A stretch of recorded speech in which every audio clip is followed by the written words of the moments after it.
नमस्कार बच्चों, आपका हमारी जीनियस क्लासेज में स्वागत है। तो अपना लेसन था पीरियोडिक टेबल के बारे में, जिसको अपन कंटिन्यूस रखेंगे। पीरियोडिक टेबल यानी आवर्त सारणी, जिसमें अपन ने आवर्त सारणी को पढ़ लिया था। उसमें विभिन्न एलिमेंट कौन से वर्ग में आते हैं, कौन से आवर्त में आते हैं, इसके बारे में अपन ने पढ़ लिया था। अपन ने ब्लॉक पढ़े थे, 4 ब्लॉक पढ़े थे। एस ब्लॉक,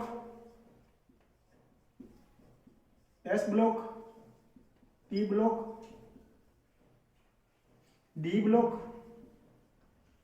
और एफ ब्लॉक। ये 4 ब्लॉक पढ़े थे, जिसमें अलग अलग एलिमेंट आते हैं।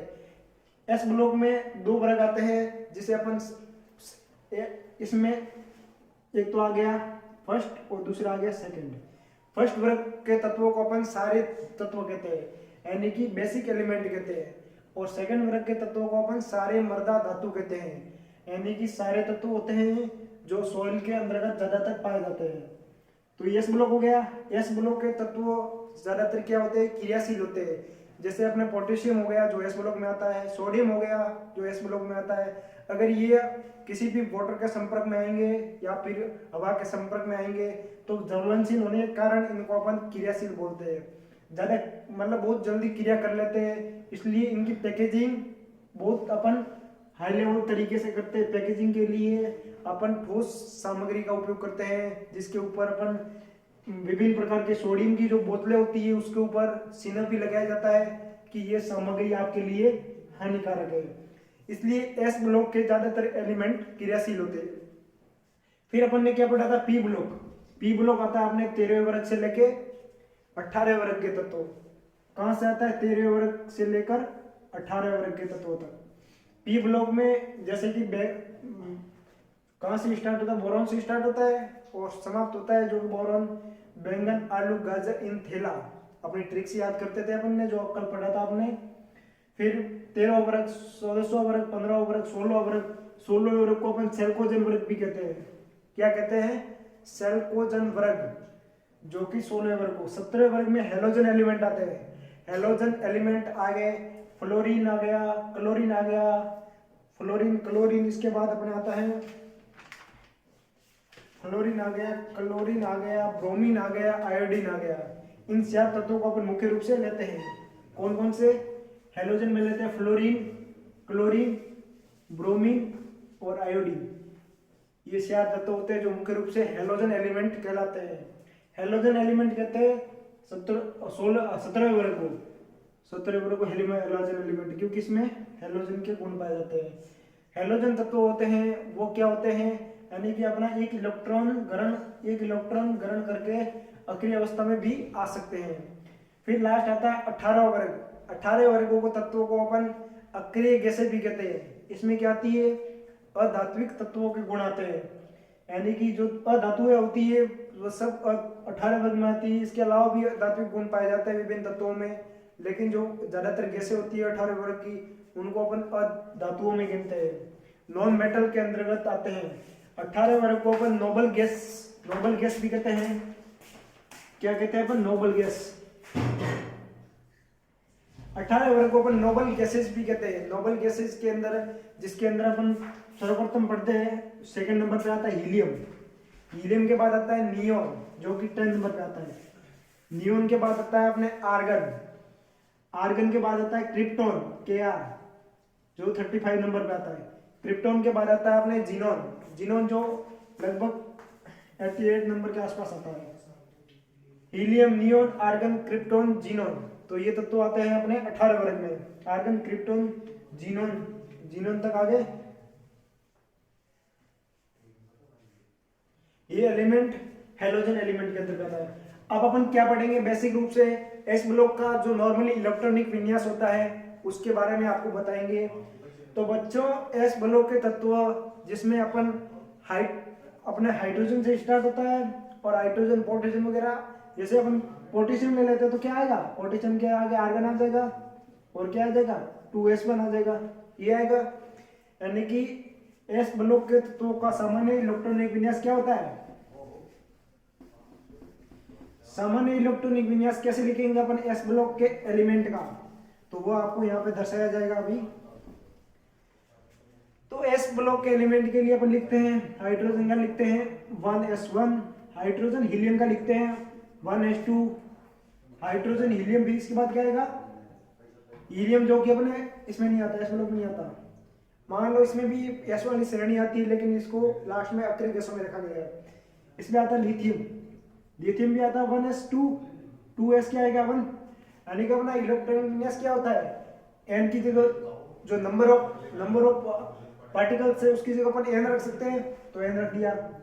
ns, s की जगह s आ जाएगा, s सेकंड क्वांटम संख्या, स्पिन क्वांटम संख्या 1 to 2 है, नहीं 1 2 आता है यहाँ पे 1 to 2। तो basic formula of s block, basic formula of s block क्या हो गया ns 1 to 2। Then basic formula apply करेंगे अपन एस ब्लॉक एलिमेंट के लिए, जो भी एलिमेंट होंगे एस ब्लॉक के उसके लिए अपन ये अप्लाई करेंगे। एस ब्लॉक के तत्वों में अपन और पढ़ लेते हैं, लिथियम और बेरिलियम को छोड़कर एस ब्लॉक के तत्व ज्यादातर क्या होते हैं आयनिक होते हैं। लिथियम और बेरिलियम को छोड़कर, लिथियम आता है 3 नंबर पर, बेरिलियम आता है 4 नंबर पर, इनको छोड़कर एस ब्लॉक के तत्वों के यौगिक आयनिक होते हैं, यानी कि आयन अवस्था में जल्दी आ जाते हैं। किसको छोड़ के, लिथियम और बेरिलियम, लिथियम और बेरिलियम इन दो एलिमेंट को छोड़ के बाकी जो तत्व होते हैं एस ब्लॉक के वह आयनिक स्टेज में पाए जाते हैं। आयनिक का मतलब हुआ यहाँ पे वो जल्दी आयन ग्रहण कर ले, अक्रिय अवस्था में आ सकते हैं या फिर जल्दी आयन छोड़ भी सकते हैं, तो इसको अपन आयनिक स्टेज कहते हैं। किसको छोड़ के, लिथियम और बेरिलियम दो एलिमेंट को छोड़ के बाकी ज्यादातर अपने किस में रहते हैं आयनिक स्टेज पर। फिर एस ब्लॉक और पी ब्लॉक के तत्वों को अपन निरूपक एलिमेंट या मुख्य वर्ग के तत्व भी कहते हैं। S block plus P block बराबर क्या हो गया, निरूपक एलिमेंट भी कहते हैं इसको, एनसीईआरटी के अनुसार निरूपक एलिमेंट भी कहते हैं। एस ब्लॉक और पी ब्लॉक के कंपाउंड ग्रुप को अपन निरूपक एलिमेंट कहते हैं। फिर इसके बाद क्या पढ़ेंगे अपन,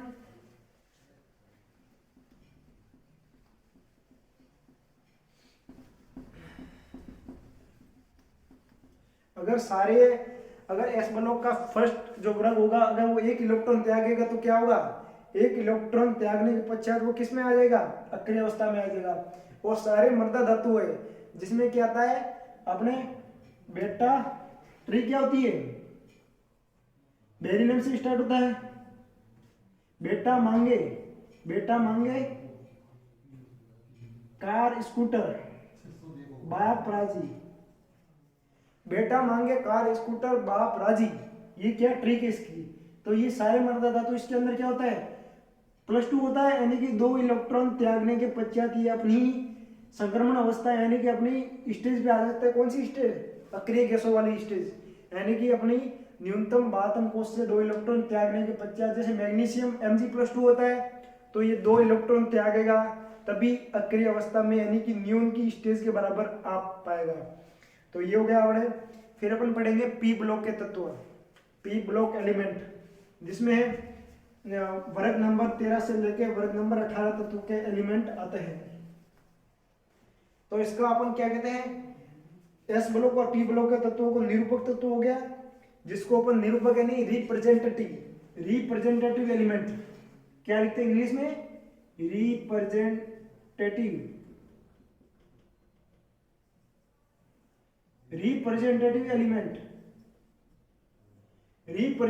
एलिमेंट भी कहते हैं, इनको संयुक्त रूप या मुख्य वर्ग के तत्व भी कहते हैं।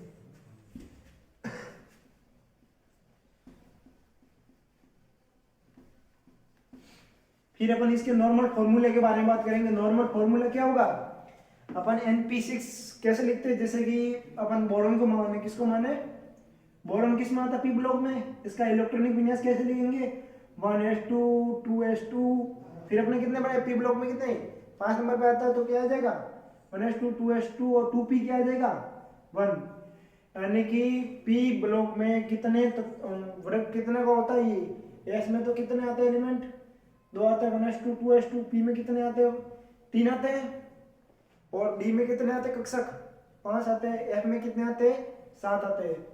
तो अपने पी के लिए देखो आप नॉर्मल फॉर्मूला अपन क्या बना सकते हैं, यहाँ से आप देख सकते हो normal formula upon number of element, number of जो संख्या है, नंबर ऑफ संख्या की जगह अपन क्या ले सकते हैं, जो आगे के स्पिन क्वांटम संख्या के आगे के नंबर हैं उसकी जगह अपन n रख सकते हैं। n हो गया नंबर ऑफ जो आगे का स्पिन क्वांटम संख्या का है उसको लेंगे अपन। फिर अपन 2s2 हो गया, 2p आ गया तो अपन लेंगे ns12 क्या आ जाएगा 1 आ जाएगा, ns022 आ जाएगा, 022 0p आ सकता है, 022 आ जाएगा ns022। और p के लिए क्या होगा, p के लिए होगा np126, np क्या आ जाएगा 126 p एलिमेंट के लिए। ये हो गया आपने नॉर्मली फॉर्मूला। p ब्लॉक के तत्वों में और अपन पढ़ेंगे आवर्त में 22 से दाई और बढ़ने पर अधात्विक लक्षणों में वृद्धि होती है। 22 से दाई और बढ़ने पर, 22 से दाई और बढ़ने पर अधात्विक लक्षण क्या होते हैं, अधात्विक लक्षण बढ़ते हैं, यानी कि लेफ्ट से राइट जाएंगे तो अधात्विक लक्षण बढ़ेंगे। क्या होंगे, बड़े धात्विक और अधात्विक लक्षणों के बारे में आपको अभी बताते हैं। जैसे अपन 18 वर्ग के तत्व जो कि गैसीय अवस्था में होते हैं, नॉर्मली अक्रिय स्टेज पे होते हैं, वो 18 वर्ग में आते हैं। तो अपन गैसीय ज्यादातर तत्व कहां पर आते हैं, पी ब्लॉक में आते हैं। तो पी ब्लॉक किस तरफ होता है, आवर्त सारणी के राइट पार्ट में होता है पी ब्लॉक। तो अपन लेफ्ट से राइट जाएंगे, लेफ्ट से राइट जाएंगे तो नॉन एलिमेंट की संख्या क्या होगी, नॉन एलिमेंट की संख्या बढ़ेगी, नॉन एलिमेंट गुणधर्म बढ़ेगा, यानी कि नॉन एलिमेंट वाला अधात्विक प्रकृति बढ़ेगी। और धात्विक प्रकृति घटेगी, धात्विक प्रकृति कम होगी। लेफ्ट से अपन कहा जाएंगे, लेफ्ट टू राइट, तब होगा ये नॉन एलिमेंट प्रकृति बढ़ेगी और एलिमेंट प्रकृति घटेगी। फिर अपन पढ़ेंगे नीचे अप टू डाउन, क्या up to down, up to down में क्या होगा, अप टू डाउन तत्व जाएगा तो उसकी अभिक्रियाशीलता बढ़ती है। कोई भी एलिमेंट होता है वो ऊपर वाले एलिमेंट होते हैं वो कम क्रियाशील होते हैं, जैसे जैसे अपन नीचे जाते हैं तो एलिमेंट की अभिक्रियाशीलता यानी रिएक्टिविटी बढ़ती है, रिएक्शन की रिएक्टिविटी में इंक्रीज होता है। तो अपन जाएंगे या up to down, up to down अभिक्रियाशीलता बढ़ेगी तो क्या तत्व का साइज भी बढ़ता है, तत्व का साइज बढ़ेगा क्या होगा, त्रिज्या भी बढ़ेगी। अप टू डाउन जाएंगे तो क्या होगा, नॉन एलिमेंट गुणधर्म, नॉन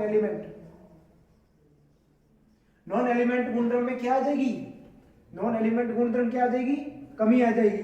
और एलिमेंट्री गुणधर्म यानी धात्विक गुणधर्म बढ़ जाएंगे।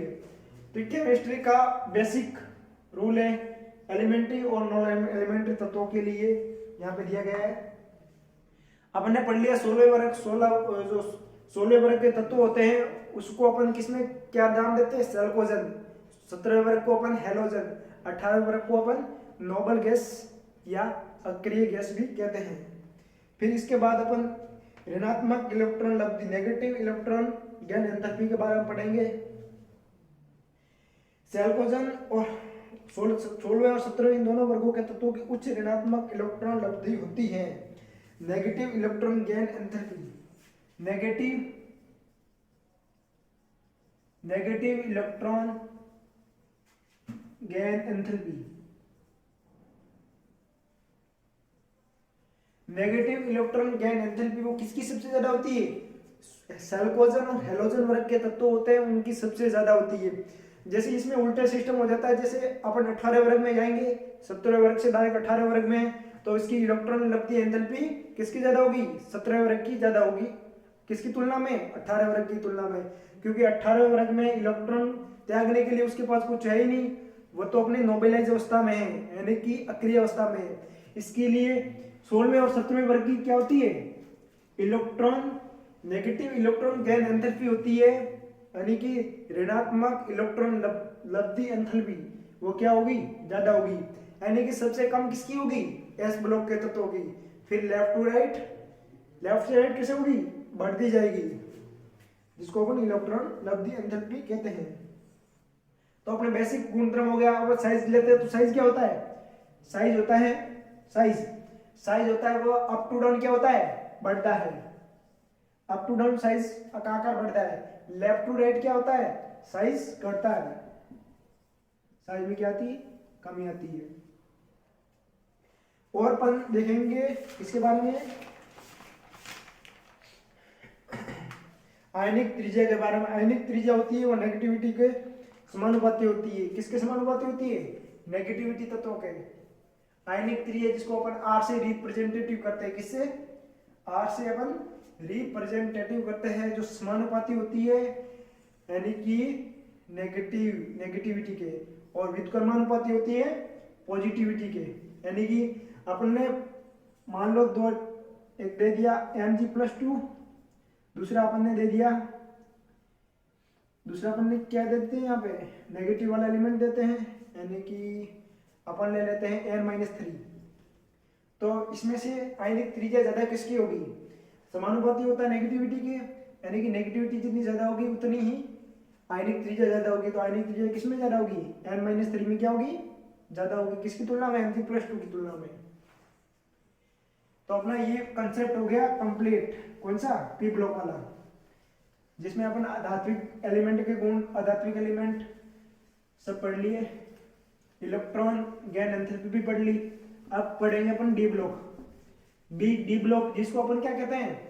डी ब्लॉक को अपन दूसरा नाम है संक्रमण एलिमेंट भी कहते हैं। क्या कहते हैं? संक्रमणशील एलिमेंट, संक्रमण तत्व भी कहते हैं। तो डी ब्लॉक के एलिमेंट जो कि वर्ग नंबर 3 से स्टार्ट होते हैं। कौन से? वर्ग नंबर 3 से। वर्ग नंबर 3 से स्टार्ट होते हैं और वर्ग नंबर 12 तक आते हैं। और ट्रिक क्या बताई थी आपको? स्केडियम, टाइटेनियम, वेनेडियम, क्रोमियम, मैग्नीज। फिर क्या आता है? मैग्नीज के बाद आयरन, आयरन के बाद क्या आता है? आयरन के बाद अपने आता है cobalt, cobalt, nickel, copper, zinc. ये कहां से कहां तक हो गए? 21 से। 21 नंबर पे स्केडियम। स्केडियम की स्टेज कौन सी होती है? अगर मान लो स्केडियम का इलेक्ट्रॉनिक विन्यास लिखना है तो कैसे लिखेंगे? स्केडियम से पहले अक्रिय अवस्था में कौन सा एलिमेंट आता है? आर्गन आता है। आर्गन लिख देंगे नॉर्मली। फिर अपन क्या लिखेंगे? नॉर्मली कोष्टक बनाएंगे। फिर अपन क्या लिखेंगे? स्केडियम आता है 18, 19, 20, 21। 21 नंबर पे आता है। तो कितने आ गए इलेक्ट्रॉन? NH2 आ गया। NH2 आ जाएगा और डी में कितना जाएगा? 1 जाएगा। तो आर्गन, NH2, NH2 और 1s2, 2s2 होता है, 2s2, आर्गन 2p6। यहाँ पे क्या 3 में जाएगा? 3s2, 3s2 आ गया नॉर्मली। फिर अपन डी में कितना जाएगा? 3d, 3d बन जाएगा ना। तो ये स्केडियम का, स्केडियम के बाद टाइटेनियम, टाइटेनियम के बाद vanadium, chromium, manganese, iron, cobalt, nickel, copper, zinc. इसमें से आपको विशेषकर सबका इलेक्ट्रॉनिक विन्यास, जैसे स्केडियम का ये हो गया, टाइटेनियम का क्या होगा? 3d2 हो जाएगा। वेनेडियम का क्या हो जाएगा? 3d3 हो जाएगा। क्रोमियम क्या हो जाएगा? क्रोमियम 3d4 नहीं होगा।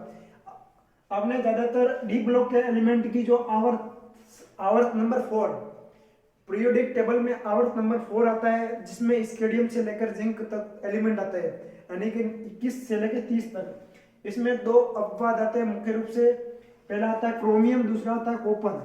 तो इसको आपको विशेष करके याद रखना है, क्योंकि अपवाद होते हैं तो इसको पूछा जाता है एग्जाम में कई बार। अपवाद ये इसलिए है, अर्धपूरित और पूर्ण पूरित कक्षकों के कारण ये अपवाद में गिने जाते हैं, जिसमें डी इलेक्ट्रॉन के तत्व अपनी उच्च उत्तेजित अवस्था में, नहीं डी नहीं, एस, 3s में जो इलेक्ट्रॉन होते हैं वो उत्तेजित अवस्था में आ जाते हैं और किसमें जाते हैं?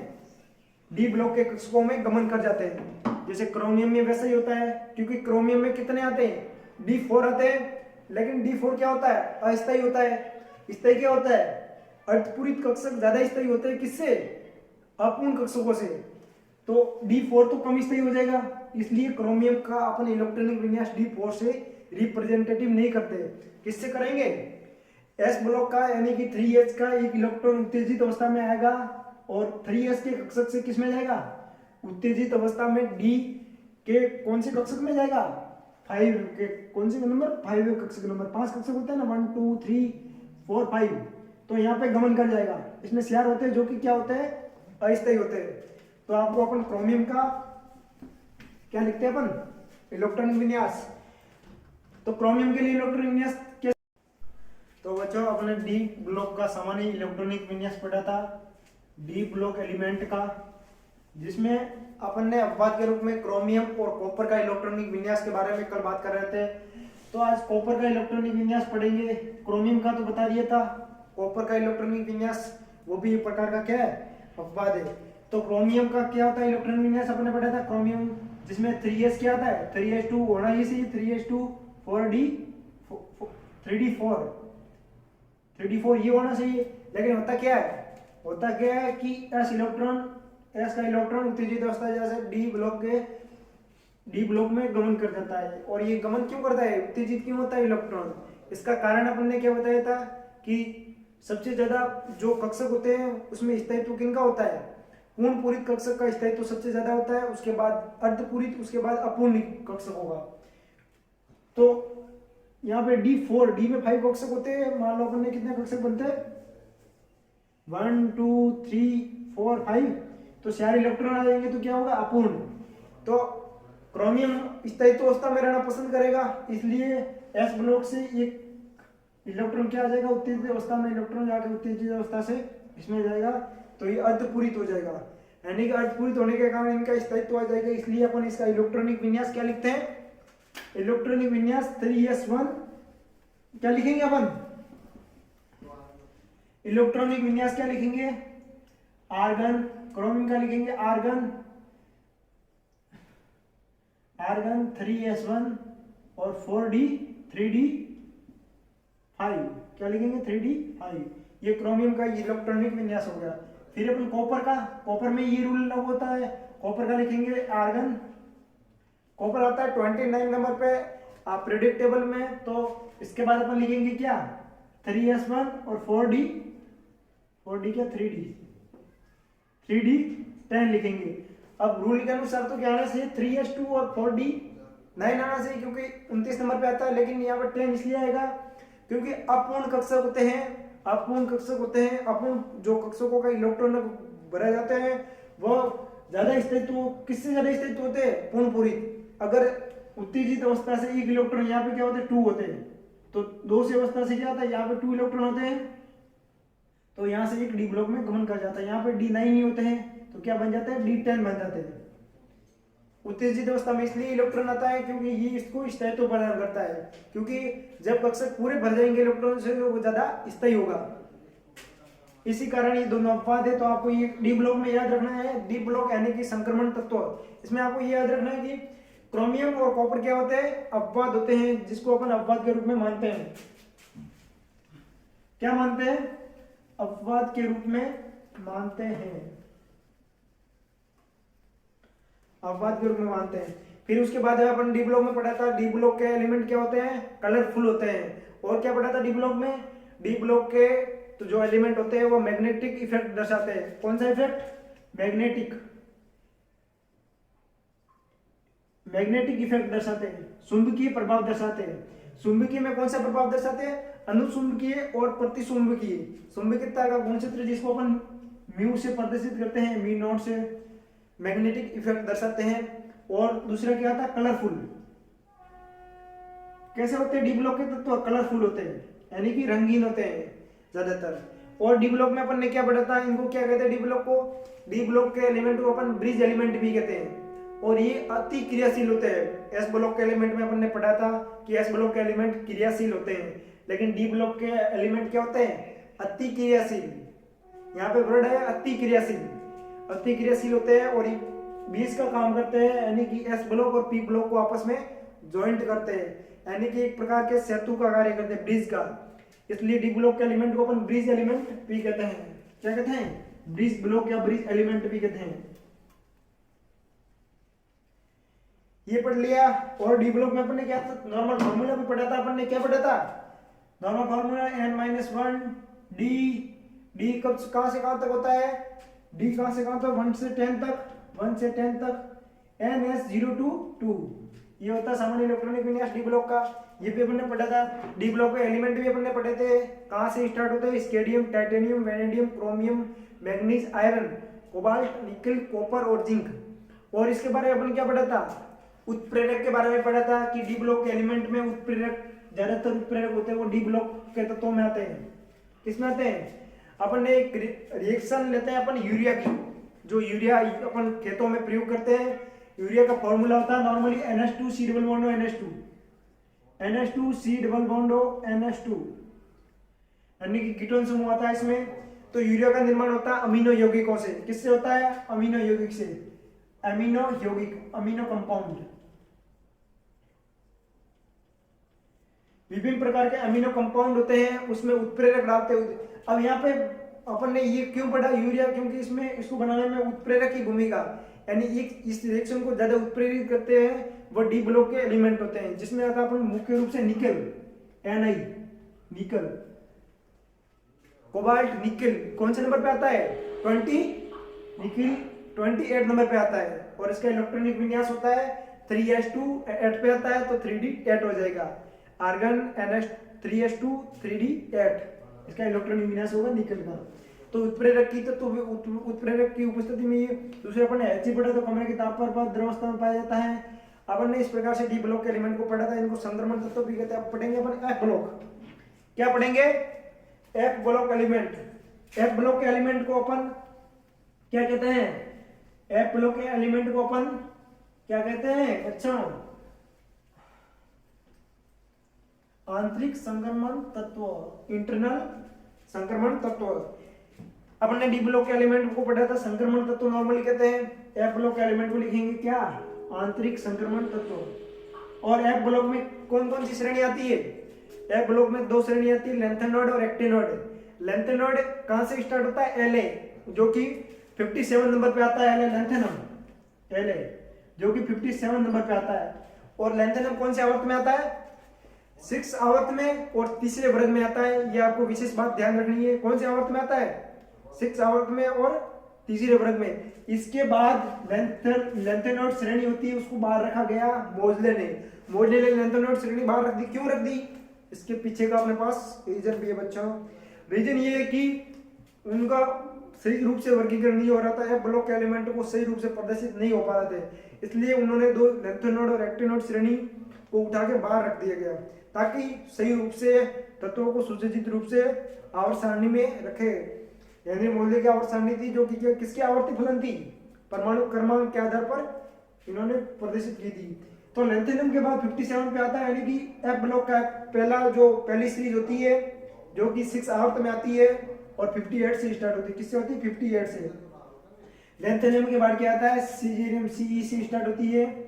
58 इसमें कितने एलिमेंट आते हैं? एक सीरीज में 14 एलिमेंट आते हैं। ये आ गए एक्टिनोड में और लेंथेनोड में, एक्टिनोड की, और ये आ गए एक्टिनोड में। इसमें भी कितने 14 एलिमेंट आते हैं। अब इसको लेंथेनोड श्रेणी इसलिए कहते हैं कि लेंथेनम के बाद स्टार्ट होती है, इसलिए इसको लेंथेनोड श्रेणी कहते हैं। और इसके इलेक्ट्रॉनों को अपन 4f से दर्शाते हैं। इसमें इलेक्ट्रॉनिक विन्यास अपन किसके? लेंथेनोड श्रेणी को 4f से दर्शाते हैं। दूसरे नंबर पर अपने एक्टिनोड आते हैं। एक्टिनोड होते हैं वो कितने? 89 नंबर पे आते हैं। कौन से? 89 नंबर पे आता है एक्टिनियम Ase। अनबड़े स्कूटर यामा लाया SCY, फिर लेंथेनम, फिर Ase।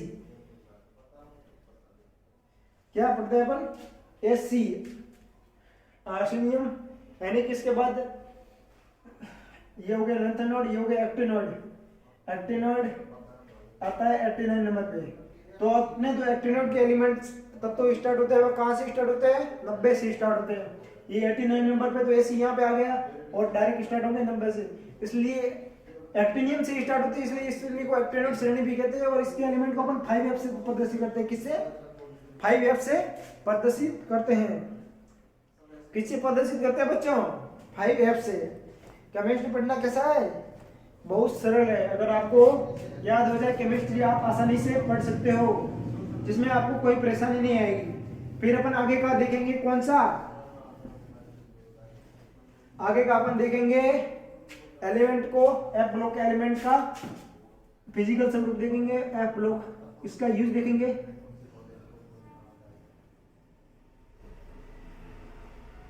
एफ ब्लॉक के एलिमेंट, एफ ब्लॉक के एलिमेंट क्या होते हैं? रेडियो एक्टिव होते हैं। रेडियो एक्टिव में कौन सा आ गया? यूरेनियम आ गया, जो कौन से नंबर पे आता है? लगभग 92 नंबर पे आता है। किस पे आता है? 92 नंबर पे आता है यूरेनियम। जो कि 92 नंबर पे आवर्त सारणी में प्रदर्शित होता है। यूरेनियम इसका उपयोग कई परमाणु बम बनाने में, हाइड्रोजन बम वगैरह, परमाणु भट्टी वगैरह कई प्रकार की भट्टियां होती है, उसमें यूरेनियम का काम आता है। यूरेनियम एक प्रकार का शक्तिशाली पदार्थ है जिसको रेडियो एक्टिव, जो एक प्रकार से रेडियो एक्टिव फैलाता है, यानी कि रेडियोधर्मी गुणधर्म प्रदर्शित करता है। यानी कि अपन कह सकते हैं कि ब्लॉक एलिमेंट ज्यादातर क्या रेडियोधर्मी गुणधर्म वाले होते हैं। इसके अलावा अपन एफ ब्लॉक में अपन क्या पढ़ेंगे, इसकी श्रेणी पढ़ेंगे अलग अलग। एफ ब्लॉक अपन आंतरिक संक्रमण कहते हैं, ये पढ़ लिया अपने। ये स्टार्ट होती है, ये तो होती है कहां से, 58 नंबर से। कौन सी, लेंथेनोड, रेटिनोड होती है 90 नंबर से स्टार्ट। ये 58 से कहां तक जाती है, 58 से सदा जोड़ो, 58 में सदा जोड़ो कितना आता है, 8 4 12 1 5 1 6 और 7, 72 तक जाती है। किस तक जाती है, 72। इस पे आता है लुटेशियम, 72 पे क्या था, लुटेशियम। और ये 90 लेंथेनोड होती है, लेंथेनोड एक्टिनोड 90 से स्टार्ट होती है, क्योंकि 89 नंबर पे लेंथेनियम आता है, इसलिए लेंथेनोड। ये तो लेंथेनोड आ गया, ये एक्टिनोड आता है 89 नंबर पे, इसलिए यहाँ से स्टार्ट होती है और 103 पे जाती है। कहाँ पे, 103 पे कौन सा आता है, लॉरेंशियम एलआर, जिसको अपन एलआर से प्रदर्शित करते हैं, लॉरेंशियम। तो ये एलिमेंट आ गए। और अपन 100 के तत्वों के बाद को अपन ने आवर्त सारणी में अलग रूल से भी प्रदर्शित करते हैं, जिसे un, bi, tri, quad, pent, hex, hept, oct, non और डॉक, इससे प्रदर्शित करते हैं। वो भी अपन ने आईपीसी नामकरण वाला भी अपन ने पढ़ा था। तो अपने जो भी element S block, P block, इनका नॉर्मल अपन ने पढ़ लिया। नॉर्मल किस प्रकार से क्या गुणधर्म प्रदर्शित करते हैं, इसके बारे में अपन ने कई प्रकार की जानकारी प्राप्त कर ली। यानी कि जो एलिमेंट होते हैं एस ब्लॉक के, अपन ने नॉर्मली क्या पढ़ा, एस ब्लॉक के फर्स्ट सीरीज होती है वो सारे धातु होती है, बेसिक एलिमेंट होते हैं। एस ब्लॉक की सेकंड सीरीज होती है जिसमें क्या आता है, बेटा मांगे कार स्कूटर बाप राजी, यानी बेरिलियम, बेटा मांगे यानी मैग्नीशियम, कार यानी सीए कैल्शियम, स्कूटर यानी एसआर, और बीए यानी बाप से बी आ गया, बेटा मांगे कार स्कूटर बाप राजी, और आर्य आ गया। तो इस प्रकार से अपन एलिमेंट पढ़ते हैं। तो सेकंड तत्व के एलिमेंट को अपन सारे मर्दा धातु कहते हैं। फिर अपने पी ब्लॉक में पढ़ा अपने, पी ब्लॉक के एलिमेंट को अपन 16वें वर्ग के एलिमेंट को कहते हैं सल्कोजन। 17वें वर्ग के एलिमेंट जिसमें आता है फ्लोरीन, क्लोरीन, ब्रोमीन, आयोडीन, इनको अपन कहते हैं हेलोजन एलिमेंट। हेलोजन एलिमेंट होते हैं वह एक इलेक्ट्रॉन त्याग कर कौन सी अवस्था ग्रहण करते हैं, अक्रिय अवस्था में भी आ सकते हैं। यानी कि एक इलेक्ट्रॉन त्यागेंगे तो अक्रिय अवस्था में आ जाएंगे।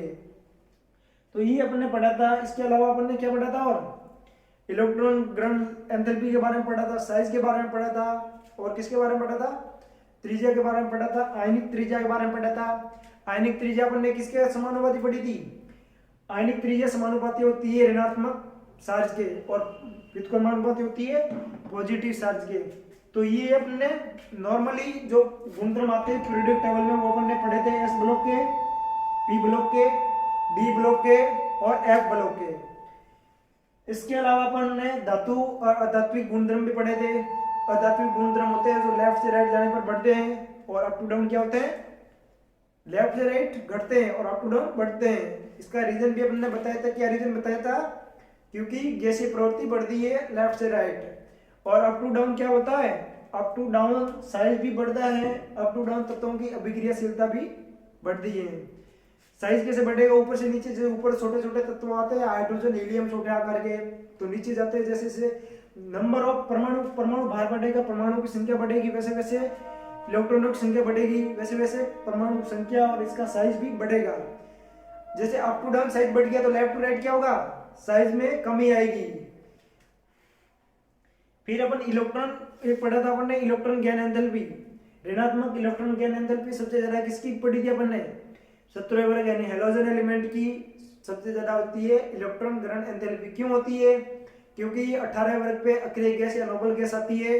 नोबल गैस होती है वो अक्रिय अवस्था में होती है, यानी उसके पास न तो कुछ त्यागने के लिए होता है और न कुछ ग्रहण करने के लिए होता है, तो वो अक्रिय स्टेज में होती है। इसको इसलिए वो इलेक्ट्रॉन न तो ग्रहण कर सकता और नहीं दान कर सकता, इसलिए सबसे ज्यादा किसकी होती है, हेलोजन वर्ग की।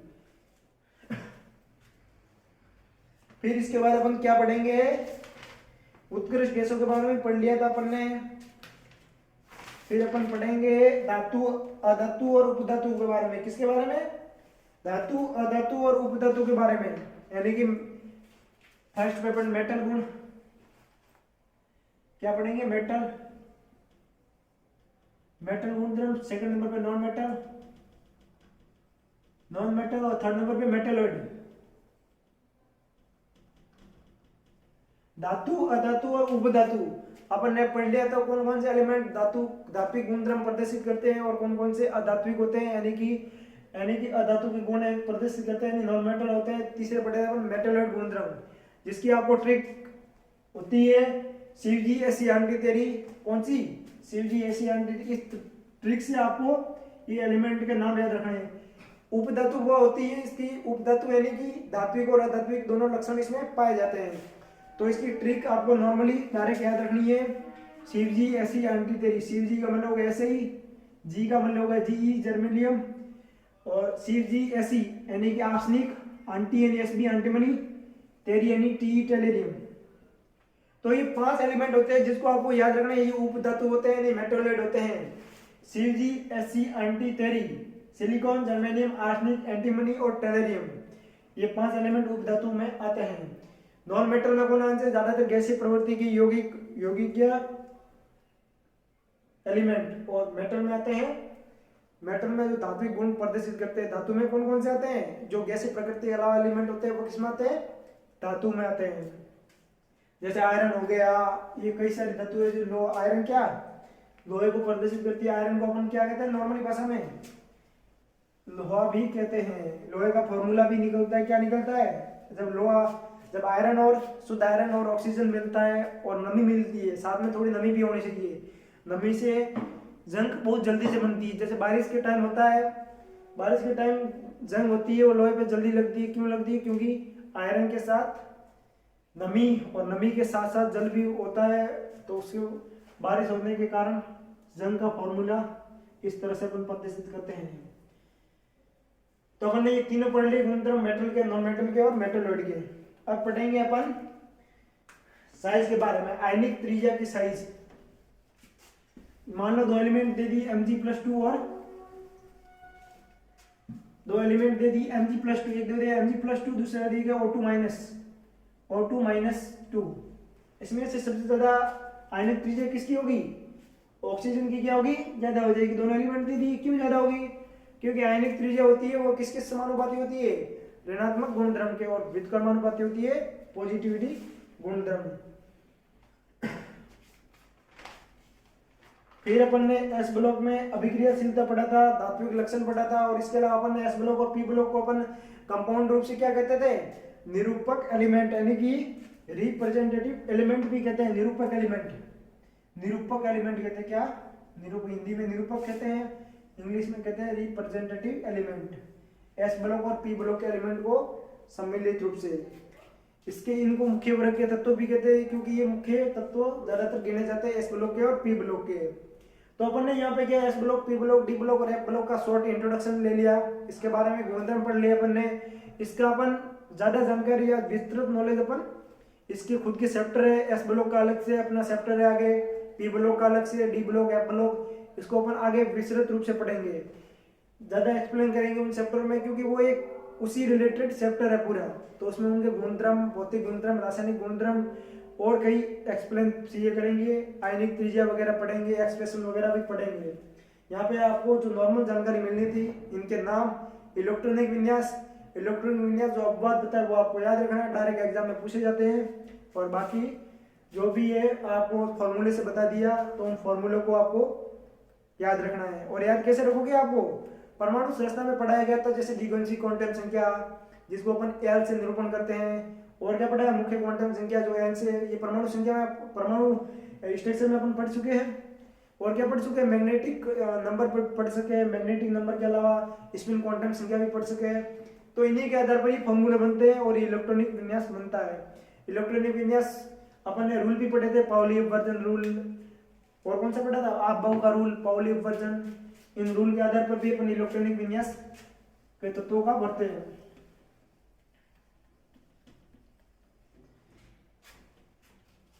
तो अपन ने नॉर्मली पूरा पढ़ लिया। अब अपन आगे पढ़ेंगे बॉन्डिंग के बारे में। किसके बारे में, बॉन्डिंग के बारे में, बॉन्डिंग के बारे में नॉर्मली पढ़ लेते हैं। इसके अगले वाला जो चैप्टर है वो अलग बॉन्ड का है, केमिकल बॉन्डिंग के नाम से अलग इसका पूरा चैप्टर है, लेकिन इसमें अपन थोड़ी बेसिक जानकारी ले लेते हैं पीरियोडिक टेबल में, क्योंकि ये भी काम आती है किसमें, ऊर्जा वगैरह निकालने में, त्रिज्या निकालने में बॉन्डिंग भी काम आती है, बॉन्ड को मान्यता देते हैं। बॉन्डिंग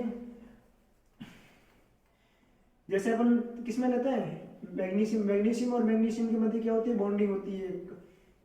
सबके मध्य दो एलिमेंट जुड़ते हैं तो किससे जुड़ते हैं, बॉन्डिंग से जुड़ते हैं। और बॉन्ड में क्या होता है, इलेक्ट्रॉन होते हैं, विभिन्न प्रकार के दो इलेक्ट्रॉनों से जुड़ के इलेक्ट्रॉनों को त्याग कर जब बॉन्ड टूटता है तो क्या वो पैदा होती है, कोई भी बॉन्ड टूटता है तो क्या होती है, एनर्जी पैदा होती है, एनर्जी पैदा होती है। कोई भी बॉन्ड, जैसे अपन कोई भी तत्व है जैसे आयरन हो गया, तो आयरन तोड़ेंगे तो क्या होगा, आयरन के बीच बॉन्डिंग है। इस प्रकृति में, नेचर में जो भी जितनी भी वस्तु है उसमें, केमिस्ट्री में, सब में बॉन्डिंग लागू होती है। बॉन्डिंग के द्वारा सभी एलिमेंट होते हैं वो आपस में जुड़े होते हैं।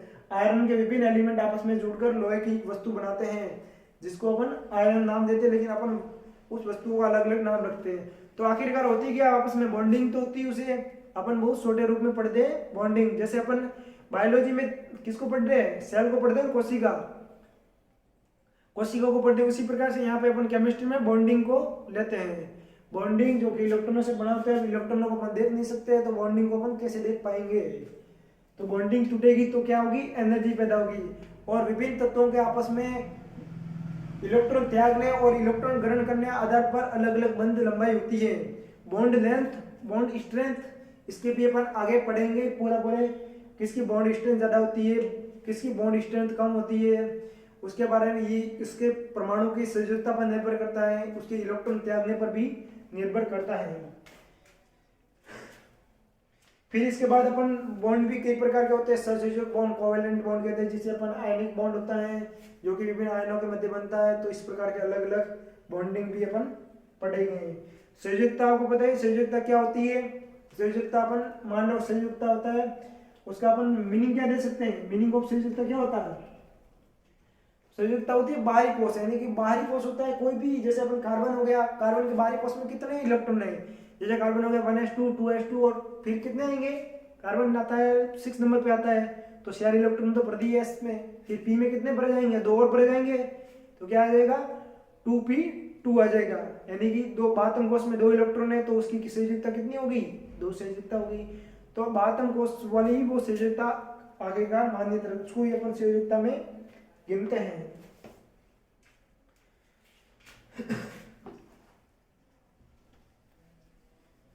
तो पीरियोडिक टेबल में अपन ने ये नॉर्मल एलिमेंट पढ़ लिए, बॉन्डिंग के बारे में आपको समझा दिया नॉर्मली।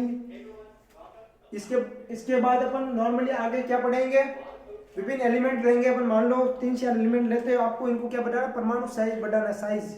जैसे अपन लेते हैं हीलियम ले लेते हैं, यहाँ पे लेते हैं सोडियम लेते हैं, सोडियम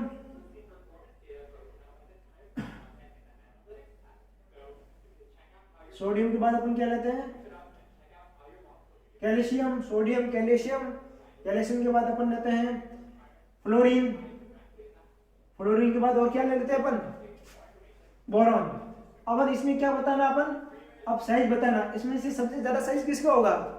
मान लो अपन ने कहीं से उठा के क्वेश्चन दे दिया, क्योंकि केमिस्ट्री में पीरियोडिक टेबल में कहीं से उठा के क्वेश्चन बन सकता है। तो ये अपने नॉर्मली क्वेश्चन आ गया, 4 एलिमेंट आ गए 1 2 3 4, तो अपन कैसे देंगे, अपन इसको पहले परमाणु देखेंगे, Na कहाँ पे आता है, कौन से आवर्त में आता है, हाइड्रोजन हलीना, यानी तीसरे आवर्त में आता है Na। कैल्शियम का आता है बैंगन, आलू, गाजर, इन बैंगन अपनी बेटा मांगे, बी बेटा मांगे, सी कैल्शियम यहाँ पे आ गया,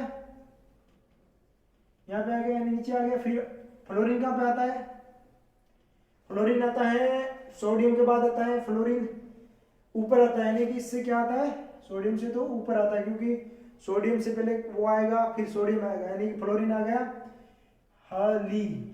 लिथियम वाली श्रेणी में आता है फ्लोरीन। फिर बोरॉन का आता है, बोरॉन भी इससे यहाँ पे आता है, लगभग आगे आता है 13 वर्ग में आता है। तो अपन ने इनको व्यवस्थित कर लिया, ये आता है सेकंड आवर्त में, ये थर्ड आवर्त में, ये 4 आवर्त में।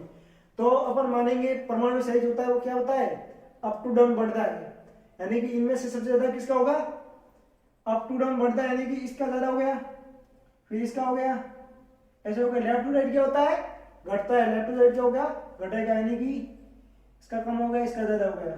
तो अब अपन व्यवस्थित कैसे करेंगे, तो सबसे ज्यादा किसका हो जाएगा, इसमें सबसे ज्यादा हो जाएगा इसमें से कैल्शियम का, आकार सबसे ज्यादा हो जाएगा कैल्शियम का।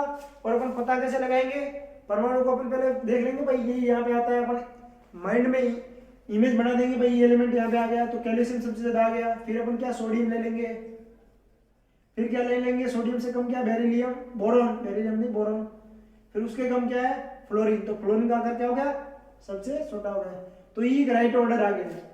तो इसी प्रकार से अपन विभिन्न आकार या ऑर्डर निकाल सकते हैं, जो मैंने आपको कॉन्सेप्ट बताया उसी के आधार पर। तो पीरियोडिक टेबल में अपन ने ये काफी कॉन्सेप्ट क्लियर कर लिए, S block, P block, D block.